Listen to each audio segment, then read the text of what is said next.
पुरेनवा दरबार, जसलाई हामी विलासकुञ्ज दरबार भनेर पनि चिन्छौं, केवल एउटा भवन मात्र होइन, त रौतहटको गौर नगरपालिकाको एउटा जिउँदो इतिहास हो। पुरेनवाको यो शान्त क्षेत्रमा उभिएको यो महलले कति समयका उतार चढावहरू देख्यो होला, कति कथाहरू यसका भित्ताहरूमा लुकेका होलान्। इतिहासको त्यो पाना अलिकति उत्सुकता र कौतूहलताका साथ हामी यसलाई राणाकालीन दरबार भन्छौं।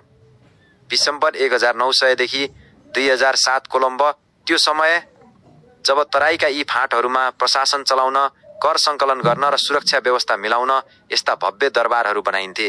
हुन सक्छ यो कुनै राणा प्रशासकको सुत्ने कोठा थियो वा कुनै स्थानीय जमिनदारले यहाँ बसेर महत्त्वपूर्ण निर्णयहरू गर्थे। आज सरकारी कागजमा यसको विस्तृत विवरण नभेटिए पनि यसको इँटाले पुरानो वैभवको गवाही दिइरहेको छ। एक नयाँ ज्योति, गौर पुरेनवा आँखा अस्पताल। साथीहरू, रौतहटको पुरेनवा गौरमा एउटा यस्तो ठाउँ छ जसले हजारौंको जीवनमा उज्यालो भरिरहेको छ। यसलाई हामी गौर आँखा अस्पताल वा पुरेनवा आँखा अस्पताल भनेर चिन्छौं। यो केवल एउटा अस्पताल मात्र होइन, यो त धेरैका लागि संसार हेर्ने नयाँ झ्याल हो।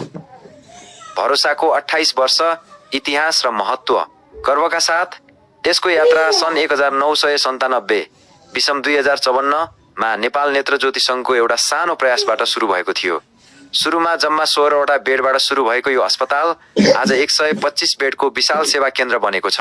धेरै वर्षदेखि यसले रौतहट, बारा, सर्लाही मात्र होइन, सीमापारी भारतको बिहारबाट आउने बिरामीहरूलाई पनि उत्तिकै माया र उपचार दिइरहेको छ। हाम्रा सेवाहरू, उज्यालोको ग्यारेन्टी, यहाँ आँखाका हरेक समस्याको समाधान छ। मोतियाबिन्दु, क्याटरेक्टको सफल शल्यक्रियादेखि लिएर ग्लुकोमा र जटिल कर्नियल रिपेयरसम्म दक्ष डाक्टरहरूले अत्याधुनिक प्रविधिबाट सेवा दिइरहनु भएको छ। बिहान 8 बजेर 30 मिनटदेखि दिउँसो 1 बजेसम्म ओपीडी चल्छ, जहाँ जो कोहीले पनि आफ्नो आँखाको जाँच गराउन सक्छन्। किन विशेष छ त यो अस्पताल? प्रफुल्लित भावमा यसको विशेषता भनेकै यहाँका समर्पित नेत्र विशेषज्ञहरू हुन्।